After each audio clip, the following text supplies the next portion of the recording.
Welcome to a discussion on poverty, inequality and culture. In this we are going to discuss the relationship between these three social realities.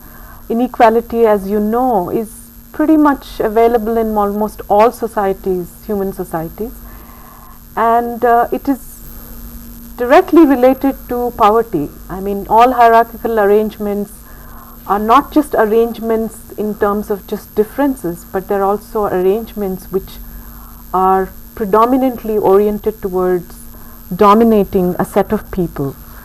And this domination is a system of arrangement which has an ideological, cultural basis, as well as the nitty-gritty, the nuts and bolts of economic inaccess, the political inaccessibility, so on and so forth.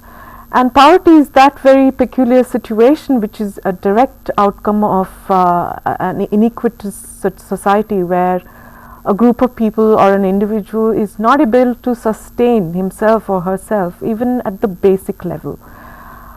To discuss all these interrelating aspects of poverty, inequality and culture, and particularly in the context of the contemporary India, we have with us Professor Surinder Jotka, an eminent scholar. He is from JNU, he is a professor in JNU, and his areas of specialization include agrarian social structure, caste and identity politics. Welcome, Professor Jotka. Thank you very much for taking time to come to our studios. Let me start with by asking you a very simple and direct question, which is, how do you see the interrelation between poverty, inequality and culture? These are big categories and they've had their own kind of conceptual history. Poverty, which is kind of more commonly used, is a term that was popularized by economists. And when we talk about poverty, we also talk about poverty at a kind of more macro level.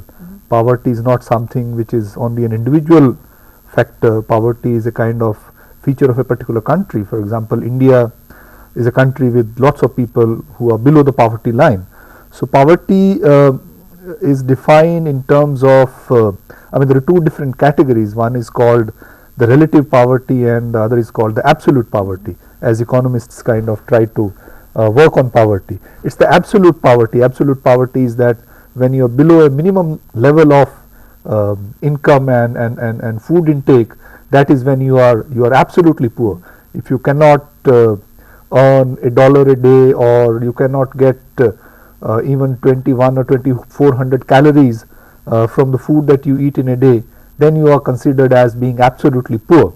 Relative poverty is what one refers to as kind of inequality in relation to others, how poor you are, which obviously is a separate question. But more importantly, when we talk about poverty, over the years discourse on poverty has undergone a major change, and that's what brings in the question of culture and inequality into picture. So for a long time in 1950s, 60s, 70s, when India was trying to develop itself through 5-year plans and various kinds of focus groups plans, where you thought that you could generate employment, you could bring people above the poverty line, and then you'll have lesser number of poor. Those programs are working. It's not like they were not working. But these notions of poverty were in a sense culture blind. They did not recognize the fact that there was something specific about poor people in terms of who they are and why do they remain poor as they are. They were seen as being poor because they are poor, because they don't earn enough income, because they don't have good enough employment, that is because they don't have education, or they have been historically living in backward areas. So that was, in a kind of very technical sense, poverty was understood, and that's how policies were in a sense envisaged. In the 80s, the shift begins to come about, and there is a shift from thinking about poverty in absolute sense to thinking about poverty in a more kind of relative sense, as well as also in cultural sense. For example, economists, again working within the UN system, worked out this thing called a kind of scale, on the basis of which you don't look only at poverty, but you look at human development.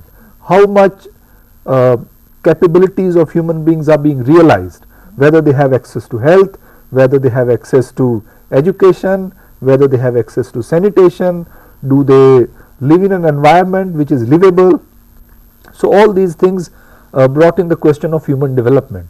And when we talk about human development is not simply again a matter of numbers. It's not simply a quantifiable thing. I mean, question of livelihood, question of health practices, question of education is not simply a matter of income. It is also linked to the way you have been brought up, the way your society is structured, the way you have been kind of culturally trained to do certain things.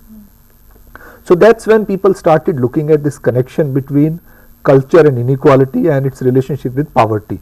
So for example, India has this thing called caste system, or we have patriarchal society. In patriarchal society, there are certain norms which would peripheralize or which would marginalize women within the household. So when you talk about poverty, and economists pointed out, sociologists pointed out, we think of poverty at the household level, that this household is below poverty line, this household is above poverty line. People who were working on gender question, they said because of the culture of inequality within the household, you would have women being poorer than men even in the same household. Yes. And that raised a very different kind of question, which was not something that could have been ignored. So if women as a whole, as a category, have something in common, and that cannot be understood simply by aggregate data collected on the basis of household. So you have to talk about gender then. You have to talk about patriarchy. Similarly, question of caste. Even if you gave land to agricultural laborers, but since these laborers are Dalits, they have never had land, they don't have access to many other resources in the village. So they are unable to continue cultivation. If you give loan to a Valmiki woman to start an enterprise, and she opens a small shop in the village and she wants to sell vegetables, nobody would come to buy those vegetables. So how are you going to deal with the poverty of that Valmiki woman by giving her assets? You tell her that take this 5,000 rupees, buy buffalo and start selling milk. Nobody wants to buy milk from her because people believe in untouchability.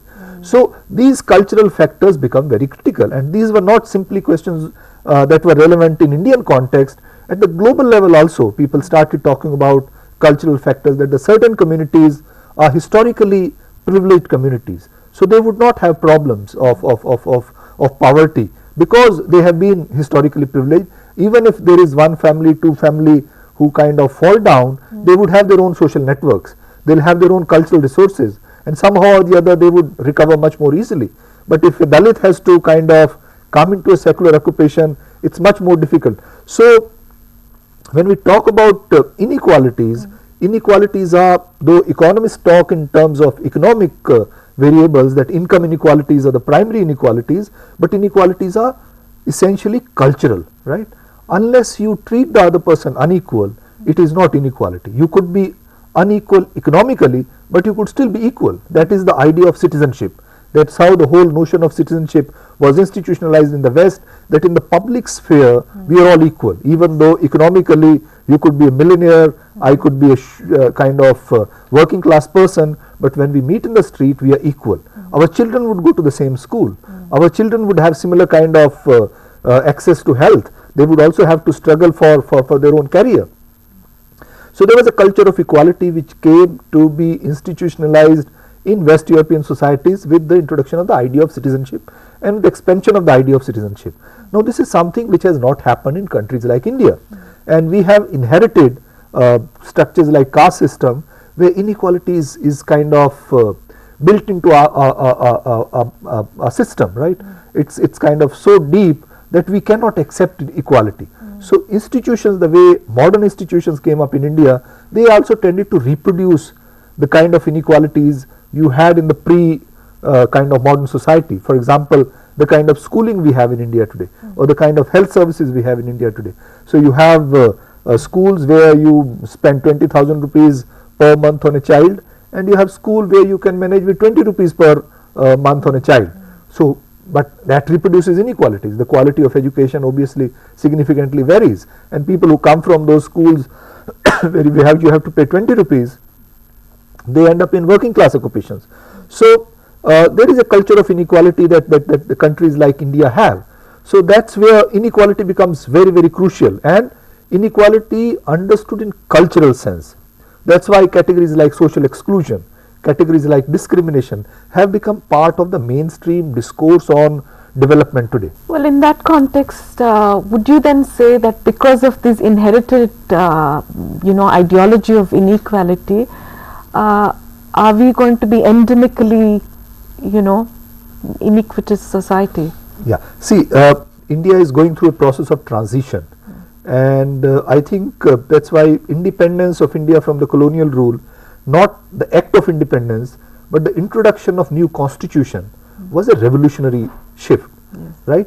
You have a constitution which recognizes or which gives the citizenship status to everyone, and this constitution does not believe in inequality. This constitution has provisions which recognizes each individual as human beings.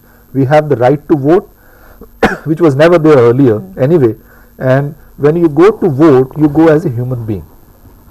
Whatever is your caste background, whatever is your gender, whatever is your class, whatever is your social location, you have one vote. I think that was a revolutionary step. And it is not only vote, there are other measures which are meant to promote citizenship. For example, India started this system of reservations for scheduled castes and scheduled tribes. It was recognized, even though rest of the world has begun to recognize these things only recently in last decade or so. Indian freedom movement was very progressive. So people like B.R. Ambedkar, Gandhi, Nehru, they all sympathize with this idea of special efforts, that there are historical disadvantages that certain categories of population have experienced. In order to deal with them, you need to have special provisions. And this was something wonderful. So they institutionalized the quota system, both at the level of representations in electoral kind of system, but also at the level of education and employment. And that has played a very important role. Now we have a kind of vibrant Dalit middle class. We have some tribal people from scheduled tribes coming into the national mainstream, articulating what they aspire, what they want. So it is not patronizing discourse any longer. So though culturally, historically, we have these structures of inequality which are still alive and which are still kicking, but ideologically equality is becoming more hegemonic. Equality is much more powerful. It attracts many more people. So you can't discriminate. I mean, you can't justify discrimination. People do discriminate, but there is no way that you can legitimize discrimination, right? So there is no cultural ground that you can say that, yeah, this is how we have been practicing, therefore I would not allow this person entry into the temple, or I would not allow this person to sit next to me in a restaurant and eat with me. So that's something which is not possible. So India is a very vibrant democratic country, and at the formal level we have already achieved a significant revolution. At substantive level, changes are taking place, and gradually perhaps things would improve. They have already improved quite significantly, but that has also led to lot of conflict. That's why we hear about inequalities today much more than we used to do before, because there is lot of assertion. People who were earlier on the margins, now they have started knocking at the door, that let us in, let us in. Some of them we have been able to get into the mainstream, but many others are kind of, that knock, the sound of the knock is kind of growing, and eventually perhaps the door will be broken, and things are already kind of, for example, 11th 5-year plan is titled as towards inclusive growth, right? So somebody should, everybody should be included in the process of development and modernization or growth. Well, you outlined some factors such as the constitution, the right to vote, and so on, as bringing about that shift. Do you see globalization process also as contributing to that equalizing? Would you see it as an equalizing force, or at least a shift in traditional hierarchical structures? See, the problem is that society don't move in a linear fashion. That's how sociologists in 1950s and 60s believed that there is a process of modernization, and over a period of time things would change for the good. That doesn't happen, right? There are different moments in history where the results are different. Now globalization is at some level a very revolutionary kind of change again. We have cell phones, and cell phones are available to everyone. Carpenters have cell phones, and cobblers have cell phones, and that helps them multiply their business. We have access to computer. We can educate through distance mode with the new technology. So education reaches to far more people. But the dynamics of globalization are multiple. So while at some level it has empowered lots of people, particularly the middle classes, it has also had negative results. So certain categories of population are actually experiencing marginalization. For example, if you look at the urban industrial economy or Indian economy as a whole, there has been a process of informalization, right? Larger number of people work in unorganized sector today, right? More than like 92 or 93% of Indian economy is seen as being unorganized, and that is very dangerous, or that is very bad, particularly for this whole dream of equality and citizenship. If you are in an unorganized sector, that means your employment is very informal. I mean, unorganized sector is also very diverse. It varies from household industry to agriculture to ancillaries, but still there is very little kind of possibility of supervision. There is very little possibility of state control over informal sector. So when you have more than 90% of your workforce being employed in unorganized sector, the chances of market affecting their sources of livelihood, their security, are much more. And market is ruthless. So when you have recession in America, suddenly it begins to affect the whole world. So the kind of implications it would have for India, we still don't know, but it's possible that it would have very negative implications. So the first people to suffer from recession were the people who were working in Surat on diamonds, the diamond cutters. So hundreds and thousands of them were rendered jobless overnight because the market, the demand declined. So there is a lot of other export oriented employment industry. So their demand declined in the international market, and those industries were closed down, because unless you have demand, you can't, because these are informal sector industries. Closing them down doesn't really cost anything. These people who lose their job, they don't get any security benefits. It's not like they're given pensions or even some kind of retirement benefit, nothing at all. So you go back to the village and there is nothing in the village. So at some level, globalization can also produce insecurities or expand insecurities of certain kind of people, while some other people obviously benefit. Middle classes have benefited. The number of people living in the middle class space has expanded. Well, globalization also meant that the state has withdrawn from some of the interventionist role that it played, especially in terms of attending to the lowest of the classes. But on the other hand, people believe that the civil society has stepped in. Do you feel that the civil society has a large role to play, or how has been the role of civil society so far? See, in countries like India, civil society is a very, very weak space. We have these things called NGOs, but NGOs are active in a very small kind of part of India if you were to look at the entire country, even though they have some programs, but they don't reach more than 2, 3, 4% of the needy, right? Rest of them have always depended on the state. So civil society space in India is not very strong. So that is something which we must recognize.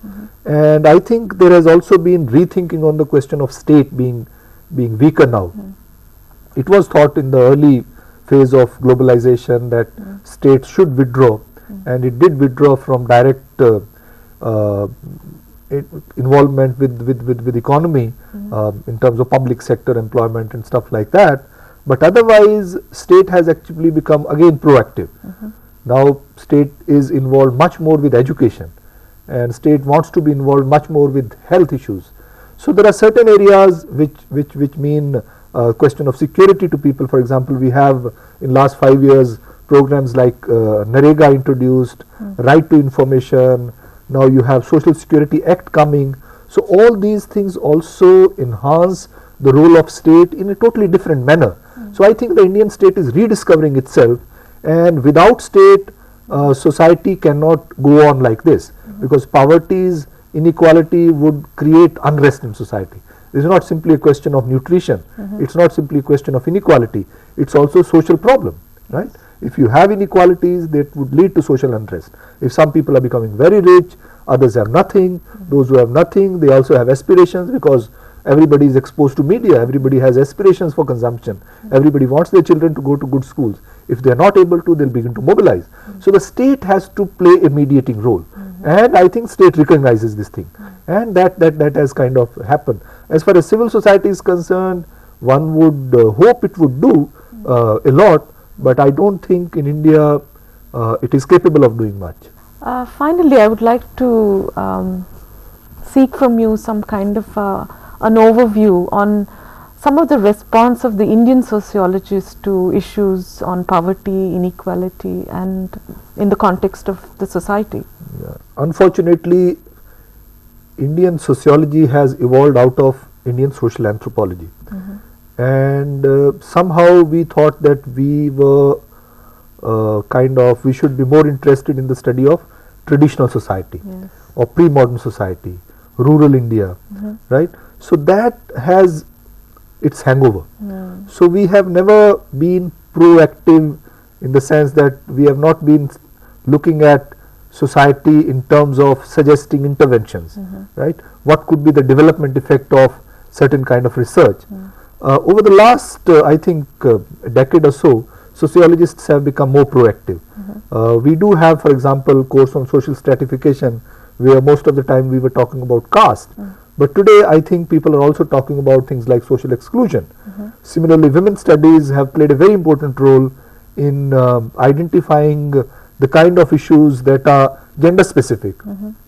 So when you have development programs, you have to have a kind of gender sensitivity to it, and this is something which has been accepted. So sociologists are becoming increasingly aware of their role, and I think the policy makers are also becoming increasingly aware of the fact that policies have to be evidence based.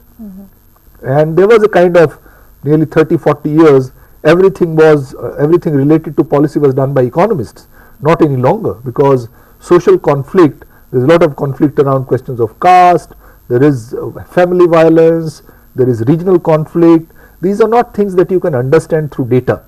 You need qualitative inputs, and if you have to have policy on building a kind of inclusive society, you also need lot of qualitative input. You have to understand the changing realities. For example, the way rural India is in a kind of state of crisis today, and everybody accepts it, but nobody knows it. That's because we have not been understanding from a futuristic perspective what is happening to the village, and that is something which I think sociologists recognize, and they have started doing it, but this is still something on which in which a lot of work needs to be done. So you do see there is an interface between policymakers and academics in terms of using, perspectives and ideas, and then definitely there is. I mean, I think that's where now the funding is going to come. I mean, social sciences are becoming proactive, they are involved at the international level, people are involved with kind of development issues. So development is back. I mean, for nearly 15 years people thought that now development studies is not really required, societies would take care of themselves, but that's not so. I mean, it's now there's a lot of funding for development, questions of environment, question of gender, question of social exclusion, question of marginalization, discrimination, poverty, all these are frontline areas. Well, thank you so much for this insightful discussion, I would say, on poverty, inequality and culture, which are actually complex terms, but I'm sure that the viewers have understood this very intricate relationship between all of them. Thank you very much for coming to our studios.